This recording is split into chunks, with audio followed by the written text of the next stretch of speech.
ليه في مندوب بيقفل تارجته من الظهر وفي مندوب تاني بيلف بالفان طول اليوم وراسه بتغلي من الشمس؟ السر مش شطاره ولا زياده لف، السر في السيستم اللي بيشتغل بيه. في السوق يا بطل لو نازل بالبركه ومش مسيطر على ارقامك هتتفاجئ اخر الشهر ان عمولتك ناقصه والمشرف مطلع لك ديدلاين مش في حساباتك. عشان كده صممت لك رادار المبيعات. ده شيت اكسل ذكي ومعمول بالفي بي اي، بتدخل عليه ارقامك وبيكشف لك العميل اللي بيصرفك وبيحسب لك محققاتك بالملي قبل ما ترجع المستودع. وعشان التاجر ما يقفلكش الرف ويقول لك السوق نايم، عملت لك كمان مع السيستم ده دليل القناص للمقابلات البيعيه. ده في كود الاقناع بالكلمه وطريقه الرد على لف ودوران التاجر في اسبوع التقفيل ده بالذات.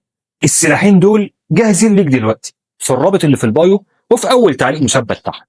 الملف بيوصل لك فورا اوتوماتيك على ايميلك اول ما تحمله. اكتب كود خصم قناص 26 عشان تاخد الخصم بتاعك فورا. الحق العرض ده ووفر مجهودك وخليك دايما ثابت. وعشان تعرف